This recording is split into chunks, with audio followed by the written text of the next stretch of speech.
നമസ്കാരം. മലയാളി വാർത്തയിലേക്ക് സ്വാഗതം. കോക്രോച്ച് ജനതാ പാർട്ടി നേതാവ് അഭിജിത്ത് ദീപ്കെക്കെതിരെ ഡൽഹി പോലീസിൽ പരാതി നൽകി social media influencer Faizan Ansari.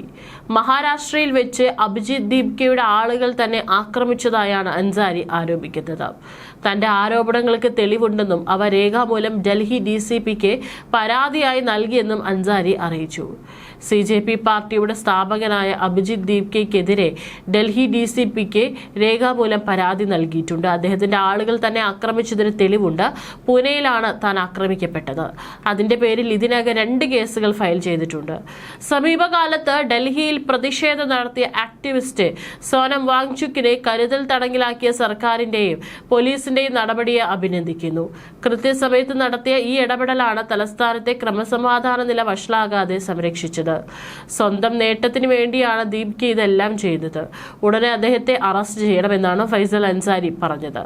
NEET ചോദ്യപേപ്പർ ചോർച്ചയ്ക്കെതിരെ പ്രക്ഷോഭത്തിന് ശേഷം രാജ്യത്തെ യുവാക്കളുമായി നേരിട്ട് സംവദിക്കുന്നതിനായി രാജ്യവ്യാപക ലിസണിംഗ് ടൂർ പ്രഖ്യാപിച്ച് കോക്രോച്ച് ജനതാ പാർട്ടി ശക്തമായ സമരത്തിലൂടെ നേടിയ തരംഗം മുൻനിർത്തി സംഘടനാ ശേഷി വർദ്ധിപ്പിക്കാനും ഭാവി പ്രവർത്തനങ്ങൾ ആസൂത്രണം ചെയ്യാനുമാണ് പാർട്ടിയുടെ നീക്കം.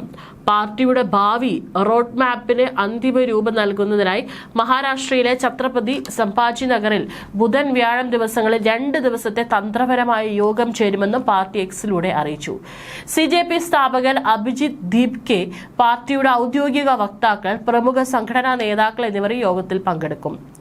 ജന്തർ മന്ദറിൽ നടന്ന പ്രക്ഷോഭത്തിൽ നിർണായക പങ്കുവഹിച്ച 50ഓളം സന്നദ്ധ പ്രവർത്തകരും ഉൾപ്പെടെ വിവിധ മേഖലകളിലെ പ്രമുഖരുമായി ദിവസങ്ങൾ നീണ്ട ചർച്ചകൾ നടത്തിയ ശേഷമാണ് പുതിയ തീരുമാനത്തിലേക്ക് എത്തിയതെന്ന് പാർട്ടി വൃത്തങ്ങൾ വ്യക്തമാക്കി. രാജ്യവ്യാപകമായി സംഘടിപ്പിക്കുന്ന ലിസണിംഗ് ടൂറിന്റെ ഭാഗമായി വിവിധ ഭാഗങ്ങളിലെ സന്നദ്ധ പ്രവർത്തകരെ നേരിട്ട് കാണുകയും യുവാക്കളുടെ പ്രതീക്ഷകളും ആശങ്കകളും അടുത്തറിഞ്ഞ ശേഷം അടുത്ത നടപടികളിലേക്ക് കടക്കുകയും ചെയ്യും. മുൻ കേന്ദ്ര വിദ്യാഭ്യാസ മന്ത്രി ധർമ്മേന്ദ്ര പ്രധാന്റെ രാജിയിലേക്ക് നയിച്ച 2 മാസം നീണ്ട പ്രക്ഷോഭത്തിന്റെ വിജയം യുവാക്കളിൽ വലിയ ആത്മവിശ്വാസവും പ്രതീക്ഷയും വളർത്തിയിട്ടുണ്ടെന്നും ആ തലമുറയെ കൂടുതൽ ഏകോപിപ്പിക്കുകയാണ് ഈ പരിപാടിയിലൂടെ ലക്ഷ്യമിടുന്നതെന്നും പാർട്ടി വ്യക്തമാക്കി. യുവാക്കളുടെ ഐക്യത്തിന് മുന്നിൽ ഈ അഹങ്കാരിയായ ഭരണകൂടം തോൽവി സമ്മതിച്ചത് ചെറുപ്പക്കാർ ഒന്നിച്ചു നിന്നാൽ ഏത് ലക്ഷ്യവും നേടിയെടുക്കാൻ കഴിയുമെന്നതിന്റെ തെളിവാണ്.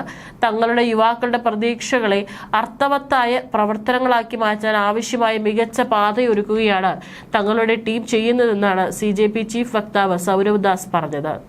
ലിസണിംഗ് ടൂറിന്റെ തീയതികളും ഘടനയും ഉൾപ്പെടെയുള്ള കൂടുതൽ വിവരങ്ങൾ വരും ദിവസങ്ങളിൽ പുറത്തുവിടും.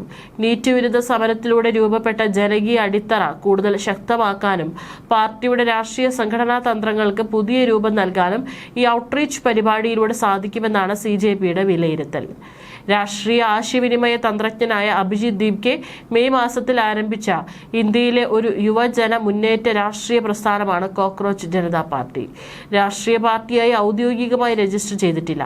തുടക്കവും പേരിന് പിന്നിലെ കാരണവും സുപ്രീം കോടതിയിൽ നിന്ന് തൊഴിൽ രഹിതരായ യുവാക്കളെ കുറിച്ചുള്ള പരാമർശങ്ങൾ ഉണ്ടായതിനെ തുടർന്നാണ് ഇത് രൂപവൽക്കരിച്ചത്. യുവാക്കളെ അപമാനിക്കുന്ന തരത്തിലുള്ള ആ പരാമർശത്തെ പരിഹസിച്ചുകൊണ്ട് കോക്രോച്ച് എന്ന പേര് ഇവർ സ്വയം ഏറ്റെടുക്കുകയായിരുന്നു.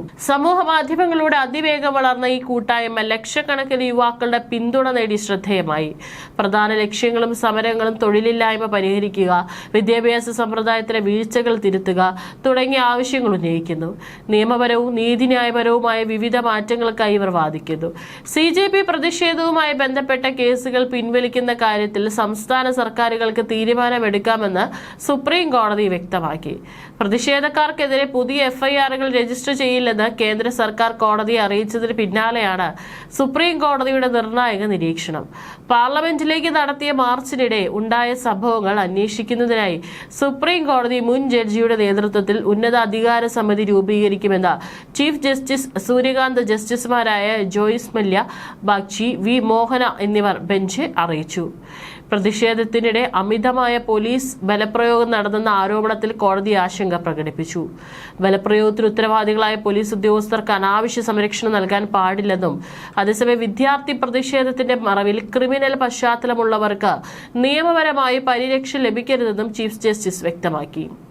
പോലീസ് ഉദ്യോഗസ്ഥർക്കെതിരായ ആരോപണങ്ങൾ അന്വേഷിക്കാൻ പ്രത്യേക അന്വേഷണ സംഘത്തെ നിയോഗിക്കുന്ന കാര്യം പരിഗണനയിലുണ്ടെന്നും കോടതി അറിയിച്ചു. വിദ്യാർത്ഥി പ്രതിഷേധത്തിന്റെ മറവിൽ നുഴഞ്ഞു കയറിയ ക്രിമിനൽ പശ്ചാത്തലമുള്ളവരെ വെറുതെ വിടില്ലെന്നും സോളിസിറ്റർ ജനറൽ തുഷാർ മേത്ത കോടതിയെ അറിയിച്ചു. വിദ്യാർത്ഥി പ്രതിഷേധത്തിൽ പങ്കെടുത്തവർക്കെതിരെ കേസുകളും ഗുരുതര ക്രിമിനൽ കുറ്റങ്ങൾ ചുമത്തപ്പെട്ടവർക്കെതിരായ കേസുകളും പ്രത്യേകം തരംതിരിച്ച് അന്വേഷിക്കണമെന്ന് ചീഫ് ജസ്റ്റിസ് നിർദ്ദേശിച്ചു.